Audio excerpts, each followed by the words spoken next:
감사합니다. 할렐루야. 우리 주님의 크신 은혜가 우리 모든 성도님들의 삶과 또 가정과 또 직장, 사업, 생업터 위에 풍성하게 임하시기를 예수님의 이름으로 축복합니다. 먼저 감사 인사를 드려야 될 것 같습니다. 4개월여 기간 안식월을 허락해 주시고 또 그 안식월을 알차고 의미있고 은혜롭게 보낼 수 있도록 그렇게 기도해 주시고 사랑을 베풀어 주신 모든 성도님들께 또 진심으로 감사드립니다. 이번에 기간 참 의미가 있었고 참 분주한 일정이었던 것 같습니다. 제가 8개국을 방문했더라고요. 그리고 비행기를 28번을 탔었습니다. 보통 제가 수영 운동을 하는데 그전에는 일주일에 3일밖에 못 갔어요. 근데 갔다 온 이후에는 5일 다 갔습니다. 6시간 잠을 자도 피곤치 않았습니다. 낮에 잠은 적이 없습니다. 하나님께서 그렇게 생기를 불어넣어 주신 것 같은 은혜를 경험했습니다. 모든 것이 우리 성도님들이 참 기도를 많이 해주셨다, 이걸 제가 느낄 수밖에 없는 그런 일정이었던 것 같습니다. 감사합니다. 저도 한 가지 또 기도했던 것이 있습니다. 4개월 동안 급한 일 없게 해 주옵소서. 제가 꼭 있어야 될 자리에 빠져서는 안 됩니다. 하나님, 4개월을 급한 일 없도록 지켜주옵소서. 그렇게 기도했는데 하나님께서 그 기도도 응답해 주셨습니다. 지난 금요일 우리 최순희 군사님 뵀는데요.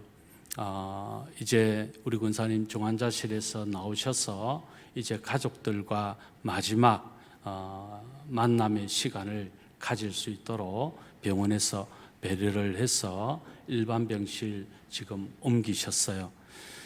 마지막을 이제 준비하시는 우리 최순희 군사님 제가 뵀는데 군사님이 저를 보시더니 눈을 뜨시고 산소호흡기를 입에 달고 있으셨는데 산소호흡기를 밀어내면서 저를 보며 고맙습니다, 고맙습니다 인사를 하시더라고요.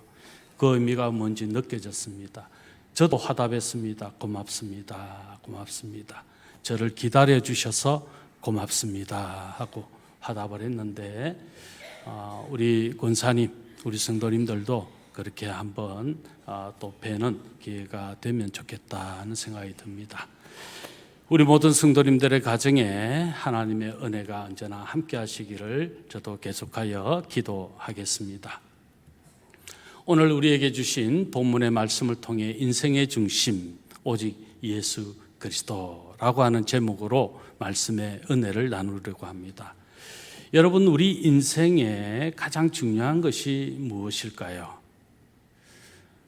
아마 우리가 중요하게 생각하는 여러 가지가 있을 수 있겠습니다.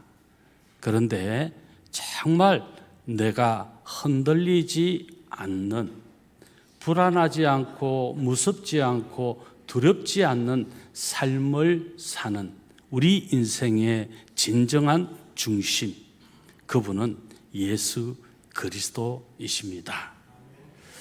이스라엘 백성들은 광야 40년을 지나면서 그들은 언제나 흔들렸습니다. 왜냐하면 중심이 바로 서지 못했기 때문에 그랬습니다. 흔들린 그들의 인생은 불안했습니다. 초조하고 무섭고 두려운 나날을 보낼 수밖에 없었던 거죠. 물이 없어서 불평하고 떡이 없어서 먹을 것이 없다고 원망했습니다. 그들은 금송아지를 만들고 금송아지가 자기들을 지켜줄 수 있는 것인 양 의지했습니다. 왜 그렇습니까? 하나님 중심이 되지 못했기 때문에 그랬습니다. 그 결과는 그들에게 끔찍한 고통이었고 더 큰 환난일 수밖에 없었습니다. 우리가 어떤 중심으로 사느냐, 이것은 매우 중요합니다. 그래서 오늘 본문을 보면 하나님께서 이스라엘 백성들에게 무엇을 중심하여 살아야 되는가 하는 것을 성전을 건축하게 하심으로 알게 하시고 하나님 중심으로 사는 삶으로 인도해 주십니다. 그렇다면 성전은 어떤 의미가 있는 것일까요? 첫째는요, 성전은 하나님의 영광이 머무시고 하나님의 임재의 현장이 된다는 겁니다.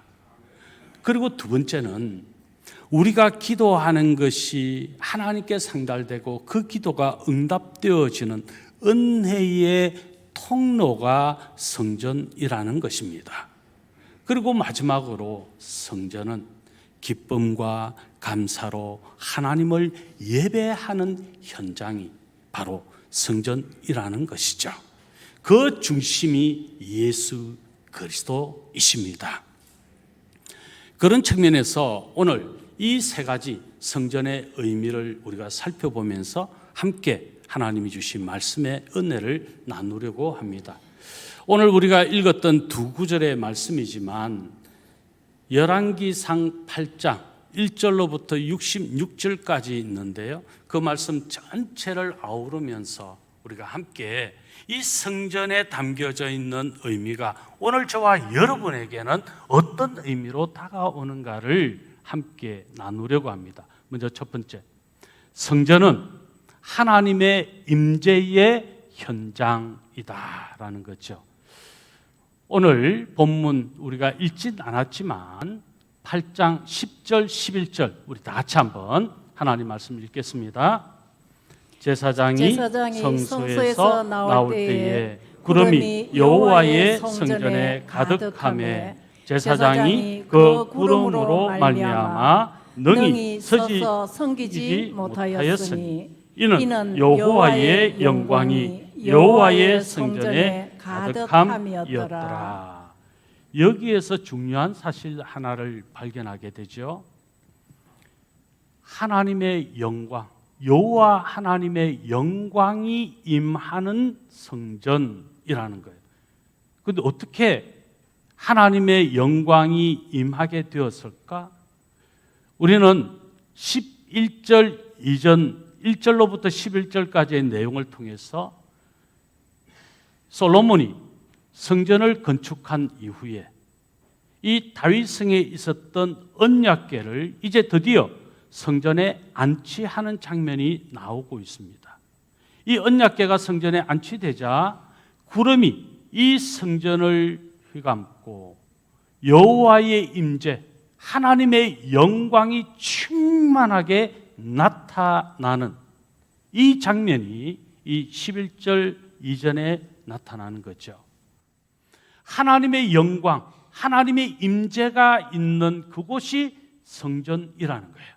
여러분, 우리가 잘 아는 솔로몬 성전, 짐작컨대 참 웅장했을 것 같아요. 그리고 아름다웠을 것 같아요. 그리고 크고 정말 많은 사람이 볼 때 대단한 건축 양식으로 만들어졌다는 것을 우리는 생각해 볼 수 있습니다. 그런데 중요한 게 뭡니까? 건물 그 자체가 핵심이 아니라는 거예요. 언약궤가 안치됐다라는 것은 하나님의 임재가 이루어지는 곳이 되었다는 거예요. 그리고 하나님의 임재, 하나님의 영광이 머무는 성전이 되었다. 여러분, 성전에 하나님의 임재가 없다면 아무리 화려하고 웅장하고 좋은 건축 양식을 가진 곳이라 할지라도 의미가 없습니다.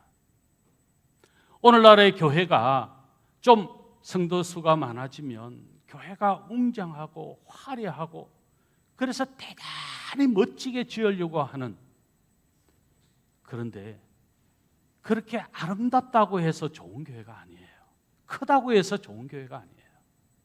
비록 적은 성도의 수가 모여도 그들이 예수 그리스도를 영접하여 성령이 머무는 성전이 되었다면, 하나님의 임재가 있는 삶이 되고 하나님의 역사가 머무는 그 교회가 된다면 그것이야말로 진정한 성전, 이 의미가 충족되는 교회라는 거죠.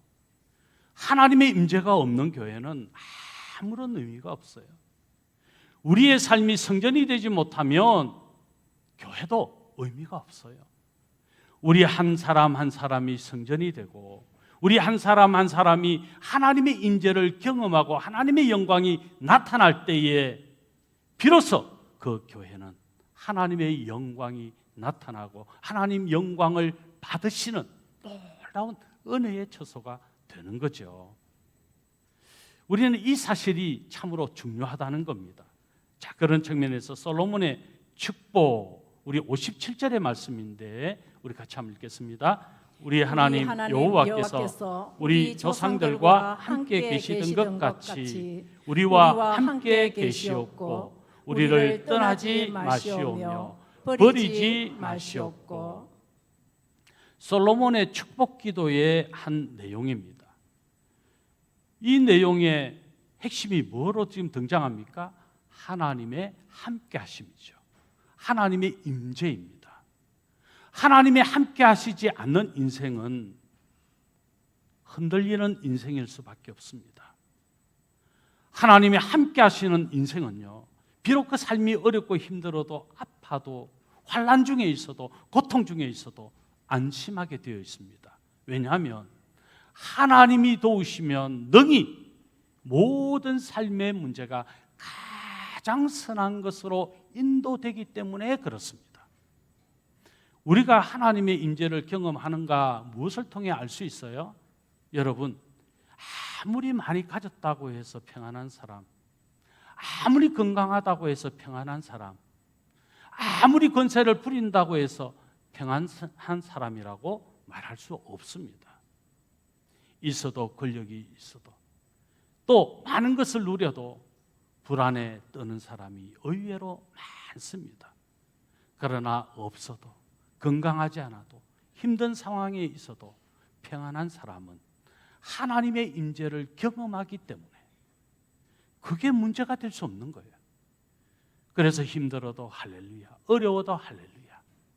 그래서 하나님 오직 주 예수 그리스도만 바라보기 때문에 언제나 승리의 삶으로 기뻐하고 즐거워하고 감사한 마음으로 하나님의 임재를 누리게 되는 거죠.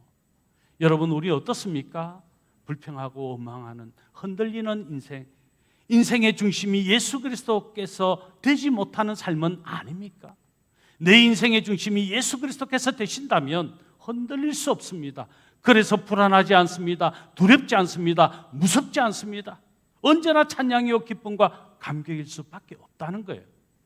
그러므로 내가 지금 내 인생의 중심이 예수님이신지 이 성전의 의미를 생각하면서 깊이 자신을 한번 점검해 보실 수 있기를 바랍니다.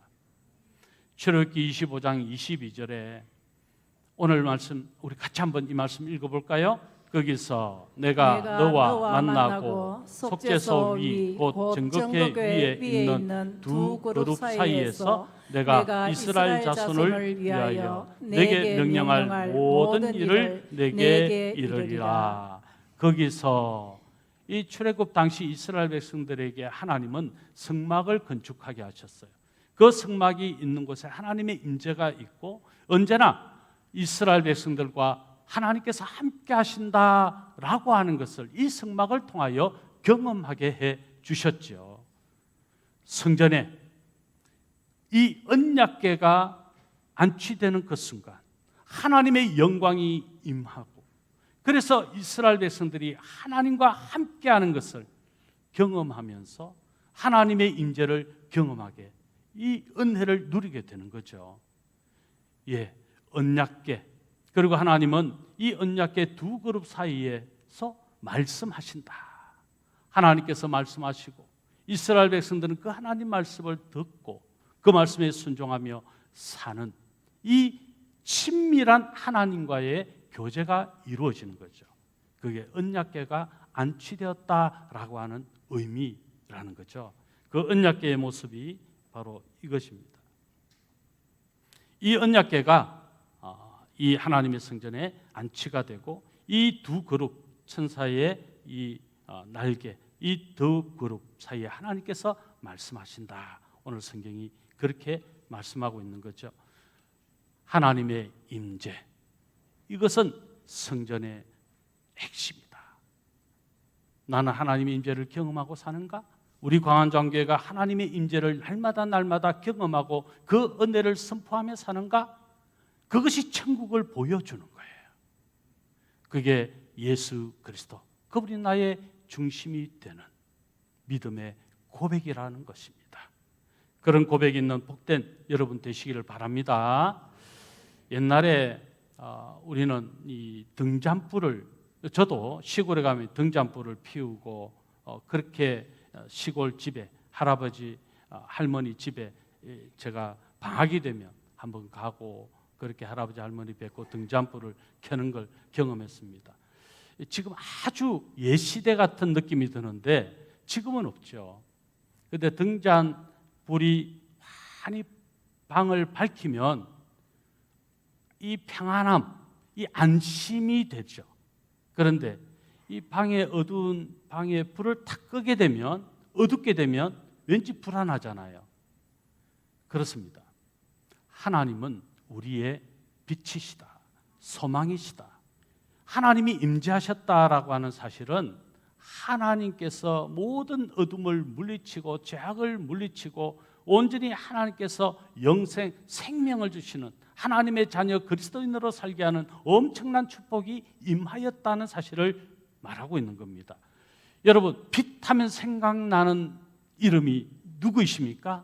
예수 그리스도이시죠. 예수님은 빛이십니다. 그래서 예수님은 스스로 빛이심을 말씀하셨어요. 요한복음 8장 12절의 말씀, 우리 같이 한번 이 말씀 읽겠습니다. 예수께서 또 말씀하여 이르시되 나는 세상의 빛이니 나를 따르는 자는 어둠에 다니지 아니하고 생명의 빛을 얻으리라. 예수님은 세상의 빛이다 자신을 밝히셨어요.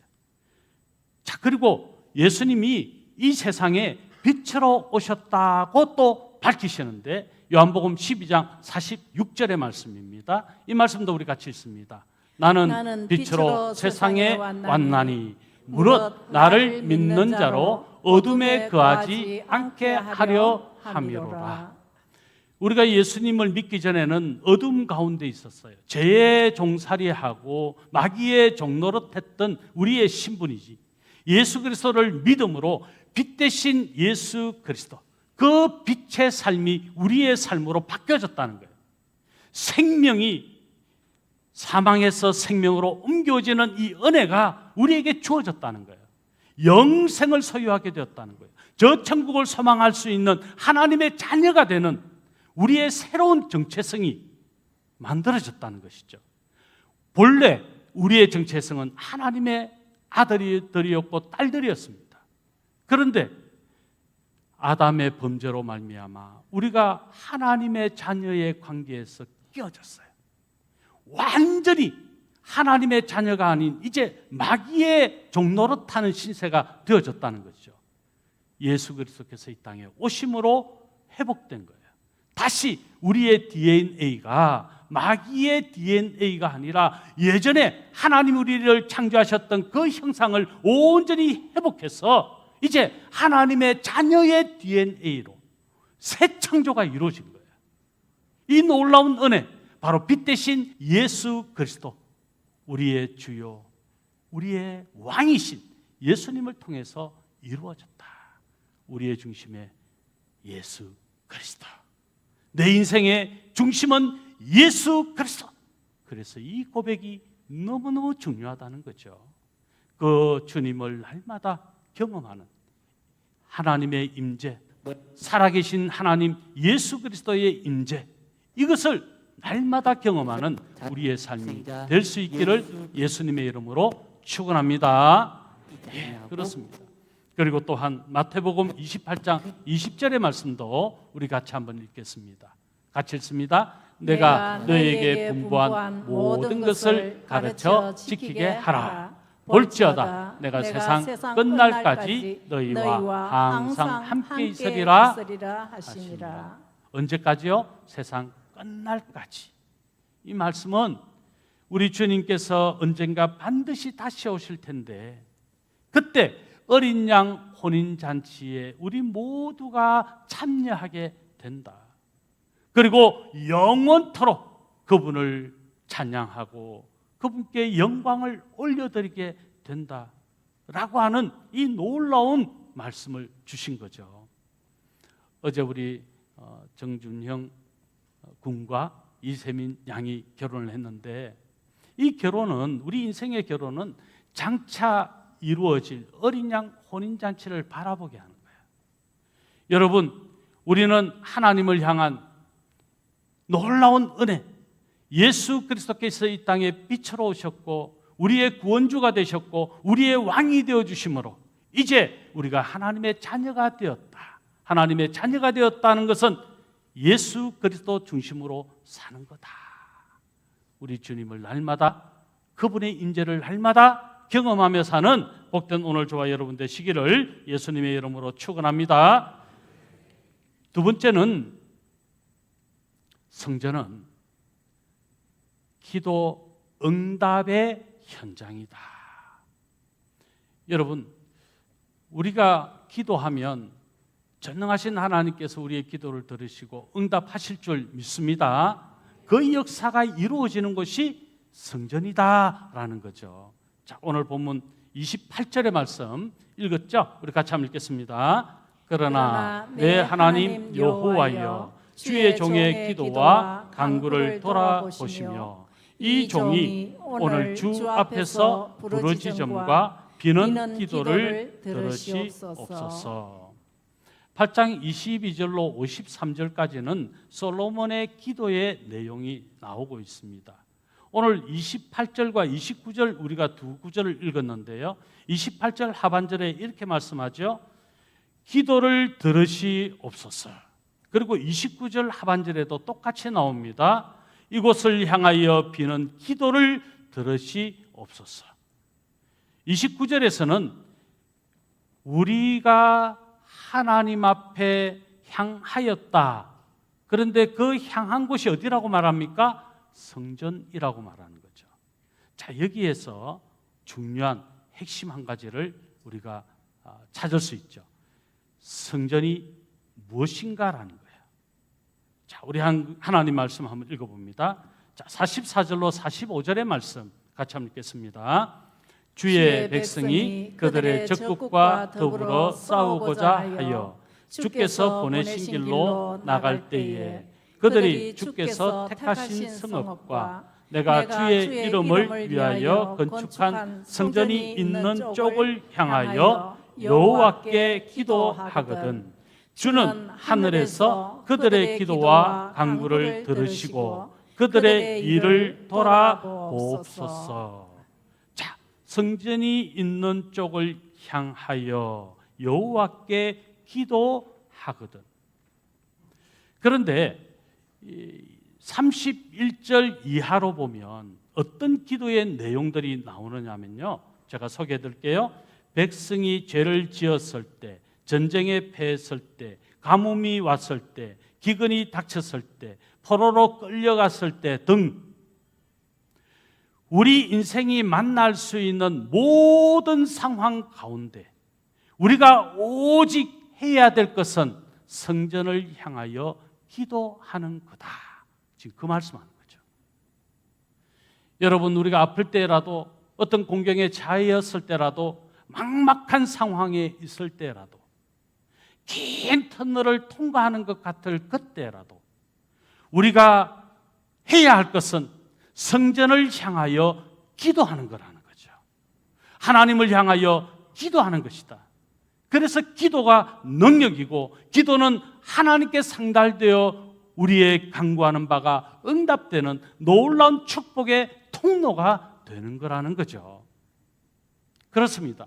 성전을 향하여 어떤 상황이라 할지라도 어떤 어려움이 있다 할지라도 문제를 보지 말고 그 문제를 해결하실 수 있는 능히 전능하신 하나님을 바라보면서 기도해라는 거예요. 우리의 기도 생활은 어떻습니까? 내가 힘들고 어려울 때 사람을 의지하지 않습니까? 물질을 의지하지 않습니까? 그냥 의로진의 기술만 의지하지 않습니까? 우리가 진정으로 의지하고 믿고 구해야 할 대상은 하나님이십니다. 그게 성전을 향하는 거라 하는 것이죠. 자, 그런 측면에서 요한복음 2장 19절의 말씀, 예수님께서 성전 정화를 이루시고 난 다음에 예수님을 핍박하고 죽이려 하는 그들 앞에서 예수님이 친히 자신을 어떻게 말씀하고 있습니까? 우리 같이 한번 읽어보겠습니다. 읽습니다. 예수께서 대답하여 이르시되 너희가 이 성전을 헐라 내가 사흘 동안에 일으키리라. 이 성전을 헐라. 그 주님의 말씀을 들었던 사람들은 이 성전이 헤롯 성전인 줄 알았어요. 원래 처음 성전은 솔로몬 성전이었습니다. 그 다음 두 번째 성전은 스룹바벨 성전이었습니다. 그리고 지금 이 시대의 성전은 헤롯 성전이에요. 헤롯 때에 지어진 성전이라는 거죠. 자, 그러면 지금 예수님이 이 성전을 헐라 하는 것이 이 건물을 헐라는 겁니까? 아니죠. 예수님 자신이 십자가에 죽으실 것을 지금 말씀하는 거예요. 그러면서 이 성전이 사흘 만에 다시 예수님께서 죽으셨다가 부활하심처럼 성경이 뭐라고 말씀하고 있습니까? 사흘 동안에 일으키리라. 자, 여기에서 핵심이 뭡니까? 예수님이 성전이라는 거예요. 예수님이 참 성전이라는 거예요. 그러면 우리의 기도의 대상이 누구이며 우리가 누구의 이름으로 기도해야 된다는 것입니까? 예수 그리스도라는 거예요. 우리의 모든 기도가 예수님의 이름으로 고하여지면 예수님께서는 하나님과 우리가 단절되어졌어요. 분리되어졌어요. 멀어졌어요. 예수님이 십자가를 지심으로 참 중보자가 되어주심으로 이제 우리가 하나님의 자녀라, 아버지라 부를 수 있는 이 놀라운 회복의 화목해되는 역사가 이루어진 거예요. 그러므로 예수 그리스도를 통하지 아니하고서는 아버지께로 갈 자가 아무도 없습니다. 아버지를 만날 자, 아버지께로 올 자가 아무도 없는 거예요. 그러므로 예수 그리스도의 이름으로 우리의 기도의 대상이신 예수님께 기도하는 것은 삼위 하나님께 기도하는 거예요. 그래서 우리의 중심이 예수 그리스도여야 된다. 예수님이 아니면 우리는 어떤 상황에 있든지 우리의 간구하는 바가 응답되어질 수 없다. 우리의 기도가 응답되는 놀라운 비결, 은혜의 비결은 바로 예수 그리스도의 이름으로 기도하는 것이다. 왜요? 예수님이 참 성전이시기 때문에. 그래서 오늘 솔로몬이 하는 기도에 성전을 향하여 기도한다는 것은 오늘 저와 여러분이 예수 그리스도를 바라보고 그분을 의지하고 그분을 사망하고 그분의 이름으로 그분께 기도하면 하나님께서 다 들으시고 응답하신다.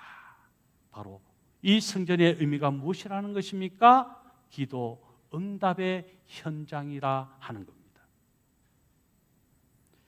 그래서 예수님께서 친히 이렇게 말씀하십니다. 요한복음 14장 13절로 14절입니다. 제가 한번 읽어드릴게요.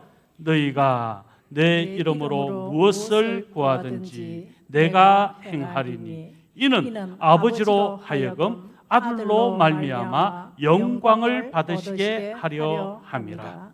내 이름으로 무엇이든지 내게 구하면 내가 행하리라. 아멘. 우리 인생의 중심 예수 그리스도. 예수님이 내 인생의 중심이 되어 예수님을 향하여 기도하면, 예수님의 이름으로 나아가면 그 기도가 응답된다. 믿으십니까? 그 믿음의 삶을 가지고 기도해서 날마다 기도의 능력을 경험하는 우리 광원장교회 모든 성도님들 다 되시기를 우리 주 예수 그리스도 이름으로 축원합니다. 마지막으로 성전의 의미는 기쁨과 감사의 현장이라는 거죠. 여러분, 기쁨과 감사의 현장은 뭘 말하죠? 예배 현장이라는 거예요. 여러분, 오늘 우리가 지금 이 예배 은혜홀에 오셨어요. 여러분들이 은혜홀에 오셨다고 해서 하나님의 은혜를 누리는 게 아니에요. 그럼 하나님의 은혜를 누리는 사람은 누구입니까? 기쁨과 감사로 하나님을 예배하는 자가 하나님의 은혜를 누리는 거죠. 오늘 성경 66절입니다. 같이 한번 읽겠습니다. 여덟째 날에 솔로몬이 백성을 돌려보내매 백성이 왕을 위하여 축복하고 자기 장막으로 돌아가는데 여호와께서 그의 종 다윗과 그의 백성 이스라엘에게 베푸신 모든 은혜로 말미암아 기뻐하며 마음에 즐거워하였더라. 아멘.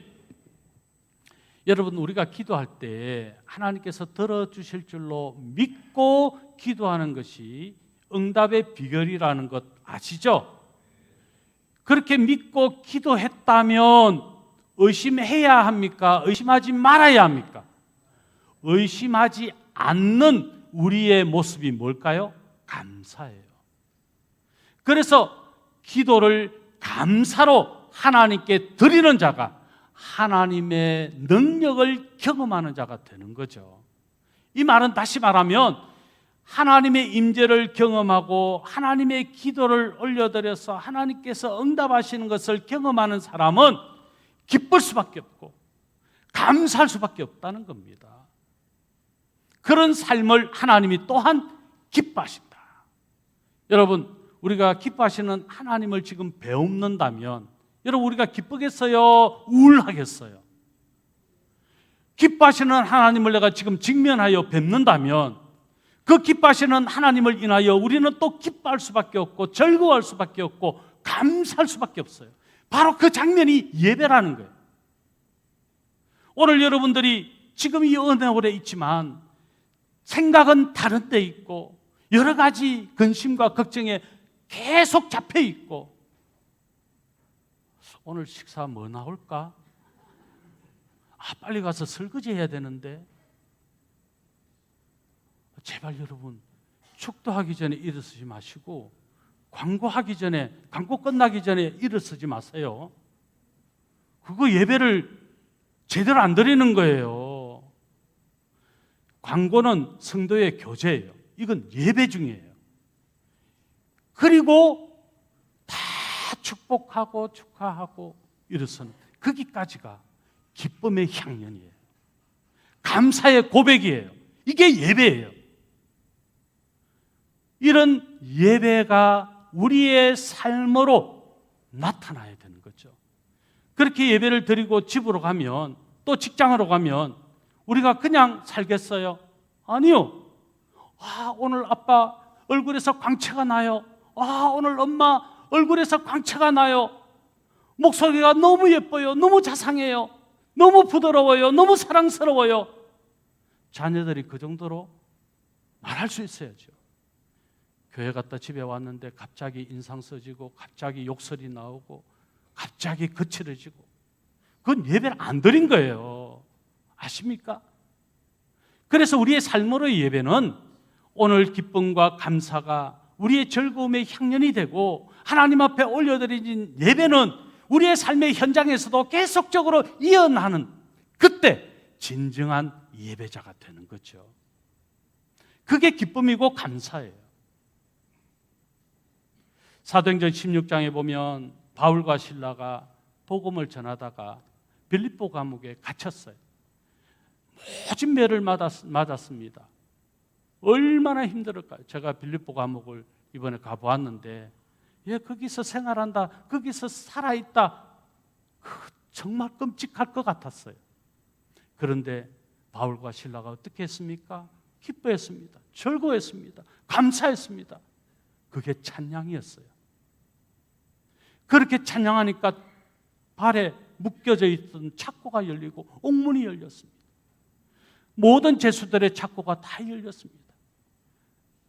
간수가 다 도망갔겠다 생각하고 목숨을 끊으려고 했는데 아니다. 우리가 여기에 여전히 있다. 간수가 예수 그리스도를 믿고 그 가족이 세례를 받는 이 놀라운 구원의 은혜가 일어났잖아요. 여러분, 진정 예배자가 되면요, 나를 인해서 주변이 기적과 기사를 경험하게 된다니까요. 정말 내가 예배자인가? 내가 정말 그리스도인인가? 내가 정말 하나님의 사람인가? 나를 통해 내 주변이 지금 어떻게 변화되고 있는가를 여러분 보셔야 해요. 내 가정은 어떻게 변화되고 있습니까? 내 직장은 어떻게 변화되고 있습니까? 내가 지금 거하고 있는 그곳은 지금 어떻게 변화되고 있습니까?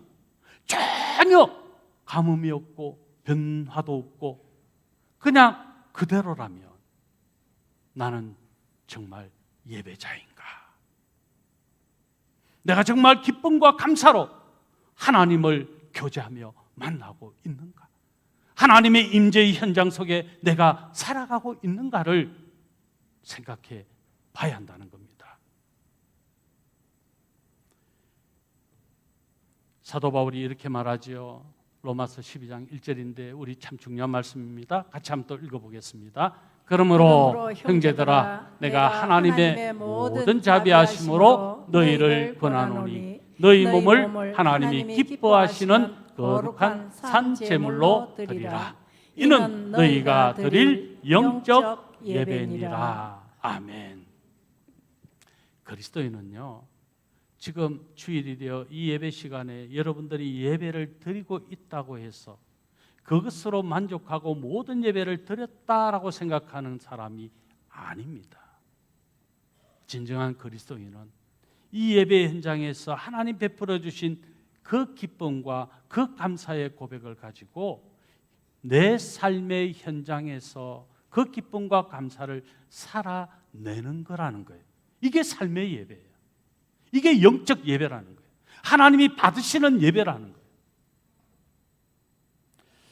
그런 의미에서 제가 로마에 갔을 때 로마에 지하 공동묘지가 있습니다. 도미텔라 카타콤이라는 곳에 갔는데요, 여러 지하 무덤들이 많이 있어요. 로마가 핍박을 아주 이 그리스도인들을 향하여 강하게 할 때 예수 믿는 사람들이 이 공동 지하에 있는 공동묘지로 숨어서 그들이 가진 이 십자가의 신앙, 예수 그리스도의 신앙을 지켜나갔던 겁니다. 어떤 사람은 태어나서 죽을 때까지 밖으로 빛을 한 번도 보지 못한 사람이 있을 정도였어요.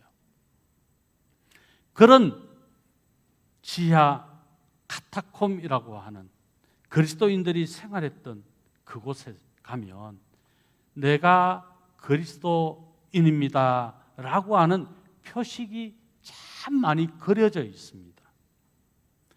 여러분, 내가 빛된 사명을 산다, 이것은 내 안에 그리스도의 삶이 있고 또 나 스스로 내가 그리스도인입니다라는 것을 떳떳하게 말할 수 있는 겁니다. 그게 신앙입니다. 교회에 올 때는 그리스도인 같은데 삶의 현장에서는 숨겨버려. 그리스도인인지 알지를 못해요. 아니, 우리 사장님이 언제 예수 믿었어? 아니, 우리 부장님이 언제 예수 믿었어? 아니, 저분이 정말 예수 믿었던 사람이야? 누군가 그렇게 나를 향하여 이야기한다면 우리는 심각하게 고민해야 합니다. 내가 진짜 그리스도인일까 하는 거예요. 자, 그 표식 가운데 여러 그림들이 있는데요, 이 그림은 바로 공동체가 그리스도의 공동체입니다. 그리고 개인에게 있어서는 나는 그리스도인입니다라는 표식입니다. 먼저 물고기 모양이 있는데요, 익투스라고 하는 이 헬라어의 철자를 묶어서 만든 이 스펠이죠. 예, 이 익두스라고 하는 다음 사진 한번 보여주세요. 먼저 이 첫자 예수라는 이 첫자, 그리고 그리스도라고 하는 이 첫자, 그리고 하나님이라고 하는 이 첫자, 그리고 아들이라는 첫자, 그리고 구세주라는 첫자를 묶어서 익두스, 즉 이 물고기 문양을 서로 보여주거나 또 이 물고기 문양이 그려져 있으면 이 사람은 그리스도인이다, 그리고 이 공동체는 그리스도 공동체다라는 것이죠. 그래서 그리스도인이다라고 하는 표식이 이 물고기 문양으로 나타난 것이죠. 자, 이 스펠을 연결하면 이렇습니다. 예수 그리스도는 하나님의 아들, 우리의 구세주이십니다 라는 뜻이에요. 자, 그리고 그 다음 사진 한번 또 보여주세요. 자, 이것은 이제 이 그림이 물고기가 어떤 의미라는 거 이해되시죠? 자, 그래서 물고기가 서로 줄을 연결하고 있고 그 위에 보면 십자가의 형태의 그림이 또 있습니다. 예수 그리스도와 성도는 서로 하나다, 연합되었다, 한 몸이다. 이것을 공동체가 나타낸 표식이라는 거예요. 자, 그러면 다음 그림을 또 한번 보여주세요. 앞에 사진은 제가 탁본을 뜬 것을 사진을 찍은 거예요. 그런데 이 사진은 실제 무덤 속에 있는 이 그림을 사진으로 찍은 겁니다. 예, 그 다음 사진 또 보여주세요. 자, 여기에 P와 X자 형태의 글이 있습니다. 이 P자의 글은 알파와 또 오메가라고 하는 하나님은 시작이요 끝이시고 처음이고 나중이시다, 하나님을 나타내는, 우리는 하나님을 믿는 공동체라고 하는 그림의 표식인 것이죠. 자, 여기에서 P 또 로를 나타내는 이 P와 X자의 형태는 타우와 로를 결합한, 다시 말하면 이 말은 스타우로스라고 하는 십자가라고 하는 단어의 그리스어입니다. 이 두 글자를 가지고 십자가의 모형, 표식으로 삼았다는 거죠. 여러분, 이걸 한번 유심히 보신 적이 있으십니까? 목회자 가운에 이 스톨에는 바로 이 표식이 있는 겁니다. 다시 말하면 나는 그리스도인입니다 라고 하는 표식이라는 거죠. 그리고 우리 고심 마크인 십자가 마찬가지입니다. 성령 하나님, 성경 중심, 교회 중심, 예수님 중심, 이 표식이 바로 이 십자가, 우리 고심 마크인 거죠. 이처럼 당시의 핍박의 당시에는 있었던 수많은 성도들이 나는 그리스도인이라는 표식을 가지고 있었다라는 겁니다. 그 다음 사진을 또 한번 보겠습니다. 예, 이제 그리스도인이라는 것을 떳떳하게 드러낼 수 있을 때 모든 건축 건물에 이런 표식을 이제 하게 된 거죠. 그 다음 그림입니다. 자, 이건 닷 그림이죠. 배가 선착장에 이제 머물러서 닷을 내려서 배가 요동치지 않도록 안전하게 정착되도록 그렇게 하는 역할이 닷 아닙니까? 이 머리 부분에 십자가의 형태가 있죠. 자, 닷 하면 십자가. 이것을 믿는 사람들은 자신이 그리스도인이라는 것을 표하는 표식이 되었다는 거예요. 이 말씀은 히브리서 6장 19절에 근거했습니다. 제가 한번 읽어드릴게요.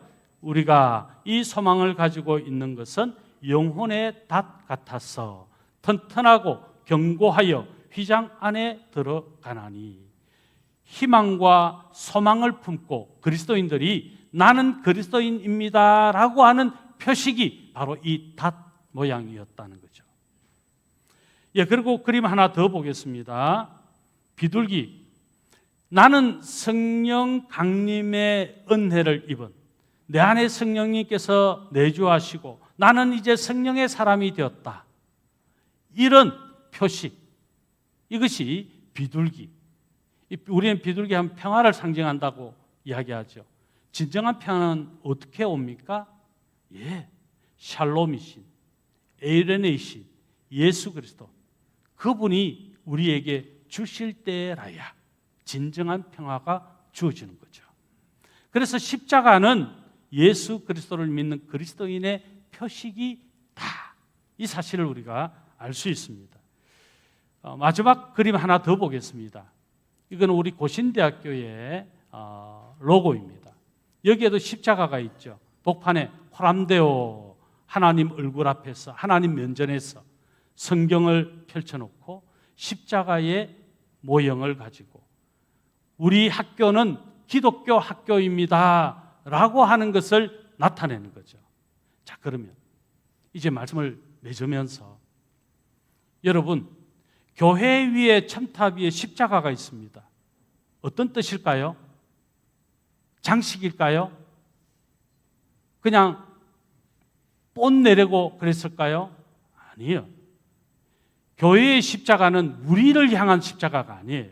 우리 이웃들이 저것은 교회이구나, 저것은 예수 믿는 그리스도인들이 모여 있는 공동체이구나, 이것을 알리려고 교회 위에 십자가를 있는 거예요. 십자가가. 자, 그러면 오늘 들어오실 때 십자가 다 받으셨죠? 십자가 목걸이를 왜 합니까? 이게 부적인가요? 이게 우상인가요? 이게 장식인가요? 이게 무엇인가요? 아니요. 삶으로 그리스도인됨을 살아내고 또 내가 그리스도인입니다를 주변의 사람들에게 알리려고 십자가 목걸이 하는 거예요. 왜 교회 고신 우리 교단은 여기 십자가가 없을까요? 혹 이것이 상징으로 여겨지고 혹 이것이 우상시 될까 싶었어. 그러나 내가 밖에서 안 믿는 사람 앞에서 이 십자가를 걸고 다니면 복음을 전하는 거라. 나는 그리스도인입니다, 그렇게 말하면서 함부로 말할 수 있어요? 함부로 욕할 수 있어요? 함부로 싸울 수 있어요? 함부로 거짓말할 수 있어요? 그럴 수 없죠. 차에 그리스도인입니다라는 표식을 했다면 함부로 불법을 행할 수 있어요? 그럴 수 없죠. 더 조심하게 되죠. 왜요? 나는 그리스도인이니까. 그런 의미에서 여러분, 이 십자가를 여러분에게 선물로 드린 겁니다. 제가 탄자니아에 가서도 이 십자가를 나눴어요. 선교사님들에게도 이 십자가를 드렸어요. 이 십자가에 보면 십자가에 구멍이 있죠. 이 뜻이 뭔지 아십니까? 예수 그리스도, 그분은 내 마음의 중심이십니다, 그 뜻입니다. 내 인생의 중심이 예수 그리스도이십니다, 그 뜻입니다. 그래서 십자가 안에 또 십자가, 내 마음의 십자가를 둔 거예요. 교회 안에서 십자가를 달고 다니는 것이 아니라 밖에서 여러분이 십자가를 달고 다니세요. 나는 그리스도인입니다. 여러분의 삶이 바뀌어질 겁니다. 여러분의 인생이 바뀌어질 것입니다. 하나님이 기뻐하시는 놀라운 은혜가 여러분에게 풍성하게 나타날 것입니다. 성전, 하나님의 임재가 있고 성전인 우리, 하나님의 임재를 날마다 경험해서 기도하는 제목들마다 응답되어지는 놀라운 역사를 경험하고 기쁨과 감사로 날마다의 삶이 예배의 삶, 어느 곳에서나 예배적 삶이 되는 그런 우리 모두가 될 수 있기를 우리 주 예수 그리스도 이름으로 축원합니다.